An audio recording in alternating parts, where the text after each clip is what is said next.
Welcome to Spotlight. I'm Adam Novice.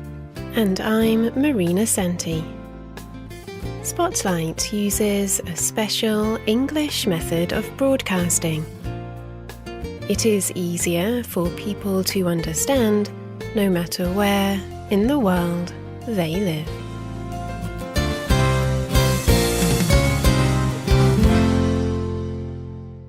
For many years, a man named Dr. Chapman has studied how people communicate love to each other. And he has found that not all people feel and receive love in the same way. Dr. Chapman says that people speak different love languages. In earlier programs, we talked about the first 4 love languages. Today's spotlight is on the 5th love language, touch.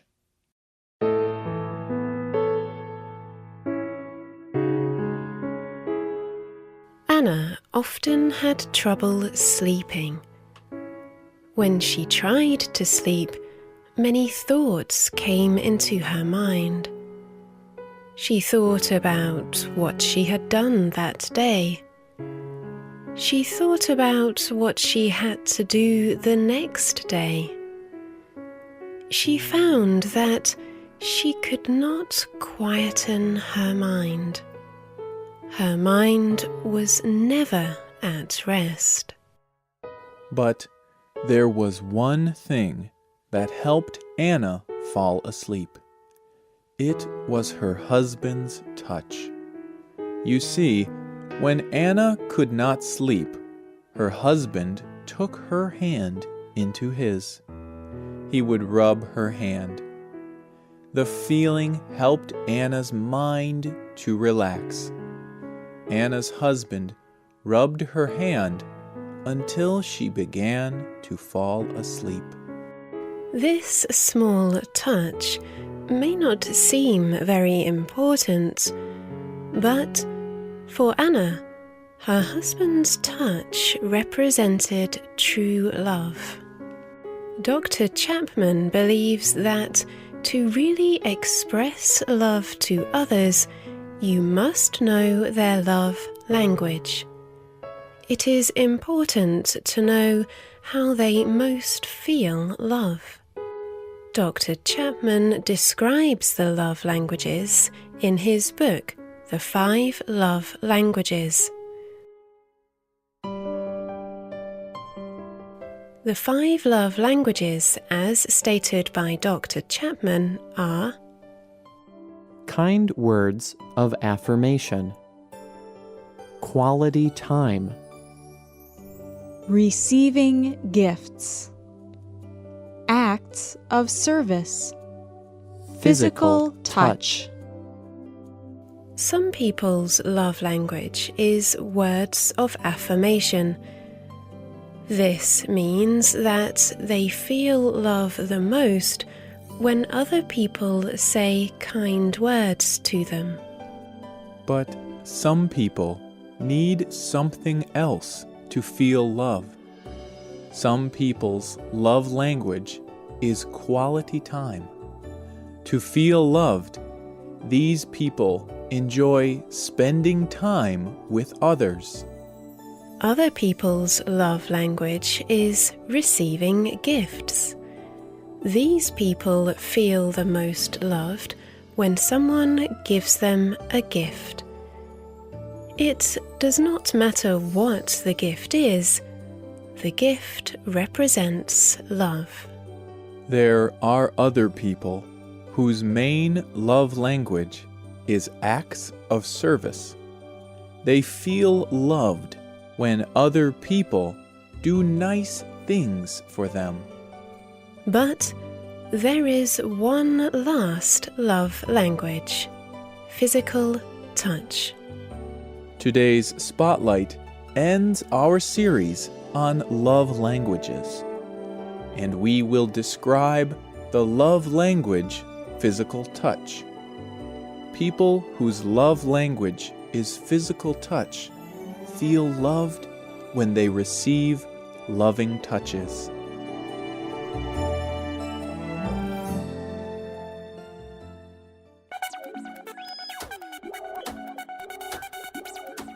In your body, you have thousands of small, feeling receptors. These receptors lie just under your skin. They cover your body. When someone touches your skin, the receptors receive the message. Then they send the message to your brain. Your brain translates the message and turns the message into a feeling. So, we can feel if something is hot or cold, soft or hard. We can feel pain and we can feel pleasure. Our feeling receptors are so exact that we can even feel if a touch is loving or hostile.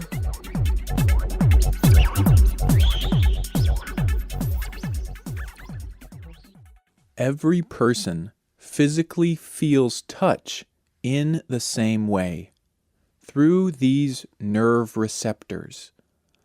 But for people whose love language is physical touch, touch is especially important.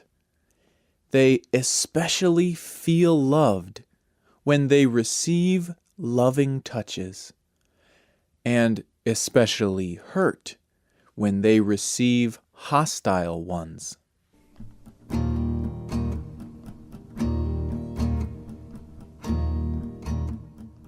What is a loving touch?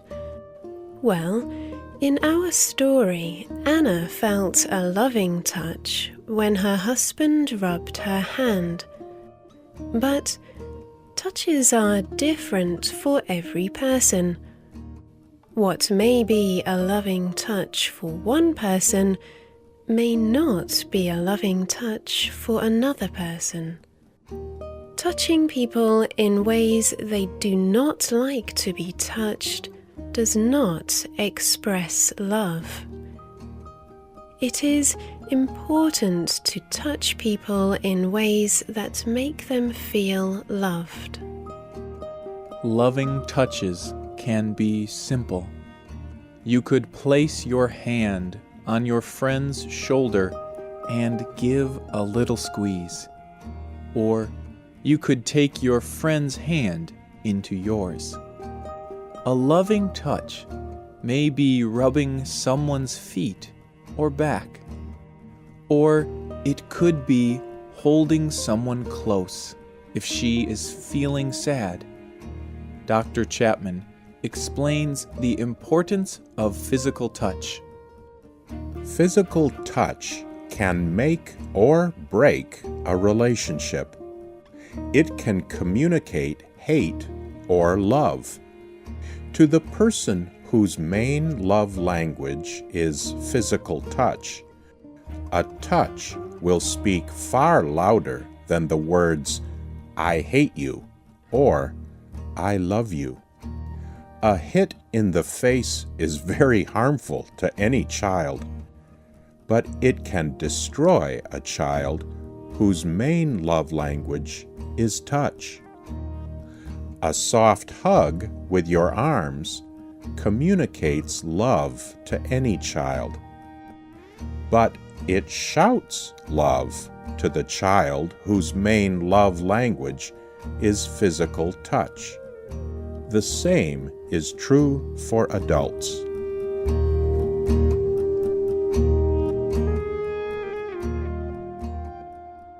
For adults who are married, Dr. Chapman explains another form of physical touch, sexual touch. Inside of marriage, one way a husband and a wife can express their love to each other is through sex. For a husband or a wife whose main love language is physical touch, sex is very important. For example, Pete and Patsy were married, but their marriage was not going well.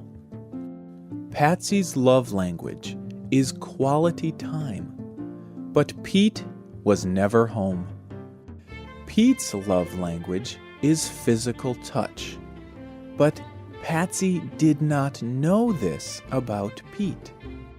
Patsy cleaned the house and cooked good meals for Pete. She thought this would make Pete happy, and it did sometimes. But there was something missing for Pete, and that was physical touch. Pete often felt rejected by Patsy. It seemed like she did not enjoy his touches. They rarely had sex, so Peter did not feel like Patsy loved him. His way to deal with rejection was to stay away from home. So Patsy felt alone. One day, Pete and Patsy went to a marriage counselor. The counselor explained the idea of love languages. Soon, Pete and Patsy were speaking each other's love language. Patsy began to give Pete loving physical touches. Because they were married, this often meant having sex. But sometimes Patsy just gave Pete a hug. Pete felt loved, so he began to spend more time with Patsy. They were finally speaking each other's love language. Their marriage improved.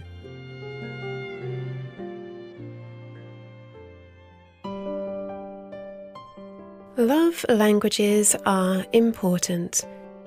Everyone needs to feel loved. But not everyone feels love in the same way. Kind words of affirmation, quality time, receiving gifts, acts of service, physical touch. What is your love language? What is your wife's or husband's love language? What love language do your friends speak? Learning the love languages of other people can make you even closer.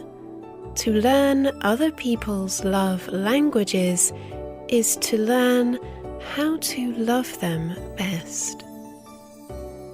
The writer of today's program was Rebecca Skipper. The producer was Michio Ozaki. The voices you heard were from the United States.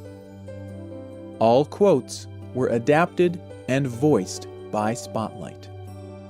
Computer users can visit our website at www.radio.english.net to listen to more programs.